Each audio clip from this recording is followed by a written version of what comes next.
他们只是被一个公司当免费劳力干了2个月活而已。先不说能让你出的图的利用价值能更高，这还是妥妥的职场情商的表现啊！有它呢可以事半功倍，所以就内推了，然后面试就通过了。欢迎大家来到 CGPB 的答疑栏目，专门解答同学们的各种问题和困惑。我是陆姐，我是强哥。今天我们继续这个话题。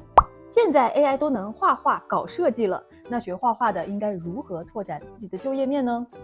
我们来着重聊聊最重要的一环，如何拓展自己的就业面。我们会把这期的思维导图放在视频的最后，以供大家参考，所以一定要看到最后哦。如果你现在还在学校，是个在校生，那现在正好是你打基础、做积累、给以后做准备的这么一个阶段。首先恭喜你，因为你现在呢压力没有这么大。那可能有同学会说了，没有，压力可大了，都说没有校招的话，以后找不到工作。但是就算校招成功，怎么样能够持续保持职场竞争力，照样压力山大。压力永远是有的，而且在职场里，压力只会有增无减。我毕业的那年也有实习，当时班里边有20个人，撑到快毕业的时候，还在好好学习的人，加我在内，可能6、7个。那这些人里，除了我，其他人全都搞到了实习。他们当时是组团去了一家影视公司啊，那个时候实习好像是2个月。他们实习，我就在学校继续完善作品集。等他们实习完了，我作品集也就做完了。那实习以后呢，公司没有跟他们任何一个人签约，所以等毕业的时候，我是我们班唯一有作品集的人，而他们的实习工作经验没有什么价值，因为明眼人都明白。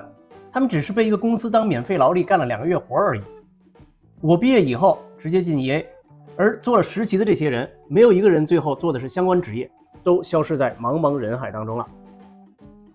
经常时不时的有国内的朋友跟我说，你在海外你不懂国情，国内校招可重要了，没有校招不行。其实如果你搞清楚了校招的意义，你就会发现，这个玩意儿有没有没什么区别。校招只是甲方筛选过程中添加的一个新的机制而已。因为只要你大学毕业，你就肯定有文凭。你只要是做美术的，你肯定要有作品集再加上你可能都报了各种的网络班作品集呢也都会非常雷同或者是这个相似。那用什么样的方法让一些人脱颖而出呢？加个校招吧。因为就算所有人都可以毕业，所有人都可以有作品集，都报了大神的课也不可能所有人都有校招经历。当然了，说这个东西并不是让你不要去参加校招，而是告诉你不要盲目的跟从形式。大学的4年和高中的3年是不一样的，高中的3年的目的就是为了备考，而大学的4年是各方面能力的培养，尤其是学习能力的培养以及解决问题的能力的培养。如果你能够在你的作品集当中真正能够展现你的能力，展示你的个人价值，那么有没有校招其实它都是无所谓的。至于说在校生应该展示什么样的能力，注意这里面绝对不是画画的能力，或者说画画的能力只是其中的一小部分。那么什么样的个人价值对今后的工作会有帮助呢？这类的内容有兴趣的朋友可以留言询问，我们会另开一期用更多的时间详细的解答。如果你是一个在职人员，这个时候你一定不要去考虑如何拓展就业面，而是要趁着你有职场环境的时候，学习如何在工作中创造可以体现个人价值的机会。AI 是一个工具，而如果你被 AI 打败，那就说明之前你在把自己当一个工具人使用，这是万万不可以的。大家回想一下最近的工作情境，你知道当时手上的概念设计是给哪个部门或者哪几个部门的同事用的吗？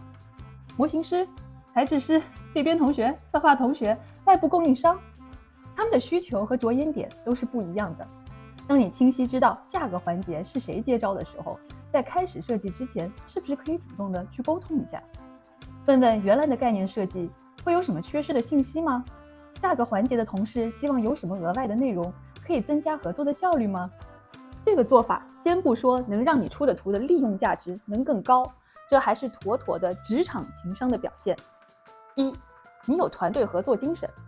2. 你有意识让自己的工作输出能承上启下。3. 你让工作流程里多了人情味儿。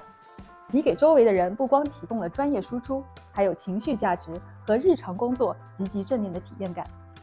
那么请问，大部分的人会选择像你这么专业贴心的人成为日常工作的对象，还是冷冰冰的敲指令给 Midjourney 或者 Stable Diffusion？ 这个答案难道不是显而易见的吗？既然已经看到这儿了，如果对我们的频道内容感兴趣，不要忘了点赞和关注哦。如果你目前是求职的状态，那这时候有2种可能性，要么你之前是从业人员，要么你是即将步入职场的新人。如果你已经有了工作经验了，那么只要在经济条件允许的情况下，就应该安安稳稳、踏踏实实的坐下来，做一套完整的东西。这里面的内容越丰满越好，越有深度越好。比如说，我们来看目前班上一位同学的部分设定内容哈。我们这个50周的班有单体设计、区域设计以及氛围设计图，这些我们都有。你看这个同学10周以后，他手上有多少东西？都不算他的调研，单看他的一些初期尝试、小草稿以及线稿就有那么多。真正的单体道具设定还没有做，模块设定也还没有开始，再加上区域设定、路径设定、光效设定以及氛围设定，真的很难想象他50周以后手上能有多少的东西。这样的作品集一口气发出来，比那些跑到各大神的群里扔个单图链接，然后说小破图希望大家喜欢的操作，是不是要高效专业的多？那如果你大学刚毕业，还没有就职经验那这个时候一定要注意，不要被主流带跑，不要听风就是雨今天都说现在这个 AI 可火了都得用 AI， 你就去学个 AI。明天又说这个虚幻引擎没了不行你再去学个虚幻。你这样的准备完全就是在浪费时间，因为其他人也都是这么准备的。所以等你准备完了，你的东西跟别人的东西又一样了，大家又在同一个起跑线上了。你要想方设法在你的作品集里边也罢，还是在这个日常的互动当中发挥自己的特色，让别人注意到你这个人而不是你的产品。我们班上这一季刚开始10个星期，已经有一个同学在大厂找到工作了。他在我班上扮演的是一个打辅助的角色，我开会的时候他帮我做笔记，别人做调研他过来帮忙找参考，别人做设定他帮忙落地检查。那班上在大厂就职的同学们就觉得这个人一起工作很顺畅有他呢可以事半功倍，所以就内推了，然后面试就通过了。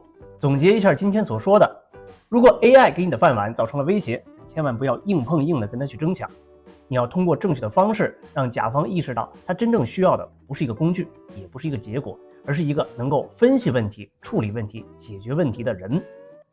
因为只有做一个有应变能力的人，懂得甲方真正的需求的人，才能够以不变应万变，战胜包括软件也罢、程序也罢各类五花八门的挑战这是这期的思维导图，大家可以呢截屏保存，以供日后参考。